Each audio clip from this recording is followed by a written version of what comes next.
Okay, guys, today I will be reading to you Sleeping Beauty by the Brothers Grimm.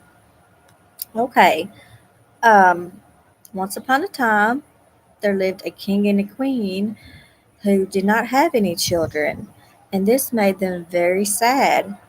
Um, they, uh, they, however, at last had a daughter, and this made them very happy. So the king gave a christening feast so grand that it was like none never known ever before. They invited all seven of the young fairies, and they made them their godmother. Um, he hoped to do this that each one of them would give the princess a good gift. Um, when the christening was over, the feast began, and each one of the fairies was given a gold plate with the forks, spoons, and a plate. As the feast was beginning to get started, um, an old fairy came, and this fairy had not been seen in over 50 years in the palace. Well, the king, he ordered that she be placed with a plate immediately. But unfortunately, she could not have a gold plate and setting like the other fairies did, which made the old fairy very angry. Um, at the end of the feast, all the fairies came together to give their blessings and to give their good gift to the young princess, or the soon to be young princess. So one of the youngest fairies, however, heard the the old fairy um, making making angry threats. So she decided to sit and hide behind a curtain. That way, in case the old fairy gave her a bad wish, that she could maybe undo it somehow. So the first young fairy stepped forward and she said, "The princess shall be the most beautiful woman in the world." The second fairy came. She said, "She shall have a temper as sweet as an angel." The third said, "She shall have a wonderful grace in all that she does." The fourth fairy said, "She shall sing like a nightingale." The fifth says, "She shall dance with a flower in the wind." The sixth fairy said, "She shall play such music as we never heard on earth." The old fairy's turn came, and she said, "When the princess is 17 years old, she shall prick her finger with a spindle and she shall die." Oh, well, this upset everyone in the kingdom, especially the king and the queen. They wept very loud. Well, the last young fairy came about, and she said, "Do not grieve, O king and queen. Your daughter shall not die. I cannot undo what the elder sister has done. The princess shall indeed prick her finger with the spindle, but she shall not die.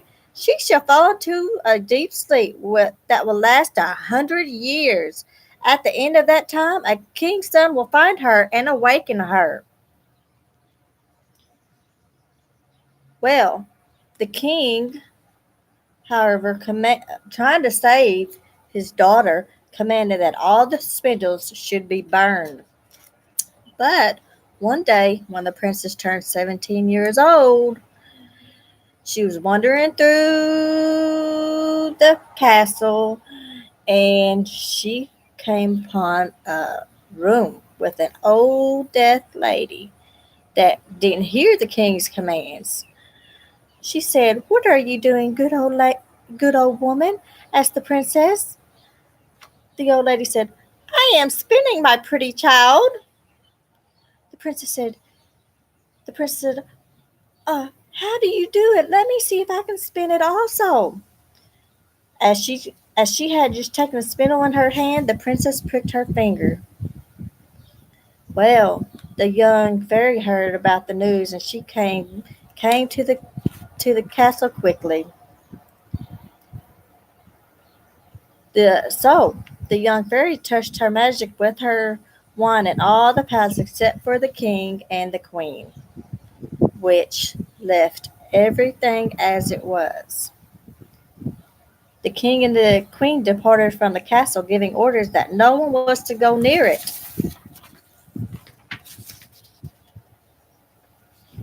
So, the king and the queen had no other children, and they died, passing on their throne to another royal family. So, one day, the the prince of the castle was out roaming round in the forest, and he saw towers rising above the thick woods. So he got to asking around, and he asked an old peasant who said, "Your Highness, 50 years ago, my father told me that there is a castle in the woods where a princess sleeps, the most beautiful princess that ever lived. It was said that she must sleep in there for 100 years when she would be awakened by a king's son. And that is you, Prince." The young prince, determined to find out for the truth, went in to the woods looking for this princess. So, as he was going through the woods, he found a beautiful palace that rose right in front of him. As he was going through there, he came to a chamber that was made of gold. He saw a princess of about 17 years old who looked as if she had just fallen asleep. The princess So the prince kneeled down and he gave the princess a kiss. The princess looked up with wondering eyes and said, "Is it you, my prince? Have I have waited for you so long." The princess the prince gave the princess his hand, and they went into the great hall for supper. That very evening the prince and the princess were married, and they lived happily ever after.